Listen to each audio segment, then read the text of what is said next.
หนีลิขสิทธิ์โอ้ชีวิต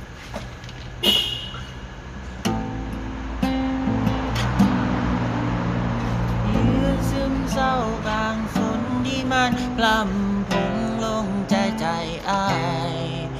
ปล่อยน้ำตาให้มันลินไหลบ่อายฟ้าดินสูญสิ้นแล้วความรักที่มีฉากสุดท้ายของเขาว่าเลิกไปปานหัวใจของอายถูกทั้งด้วยน้ำมือเจ้ากับเขาหักสองเฮา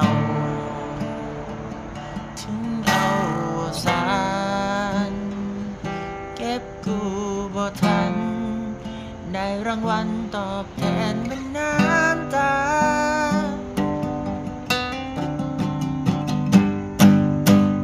อยากบอกแค่อายก็เห็นบ่ได้ยามสุดพอเนี่ยก็ได้แค่คิดอยากเว้านำสักคำใจอายก็บ่มีเสมันที่ว่าเฮาเป็นผู้บ่าวเก่า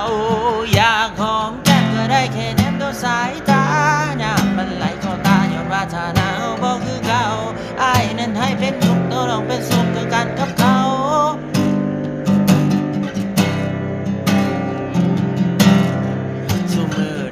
ฉันมีภายในใจนอกจากเจ้าสุมือนี่ไอ้นอนเงาคนเดียวอยู่บักพักเรื่องของสองเฮาก็คงสิเป็นไปได้ยากถึงแม้เฮาสิเลิกกันไปก็บ่ได้แต่เผาหักสุมือนี่เพราะฉันมีภายในใจนอกจากเจ้าสุมือนี่ไอ้นอนเงาคนเดียวอยู่บักพักเรื่องของสองเฮาก็คงสิเป็นไปได้ยากถึงแม้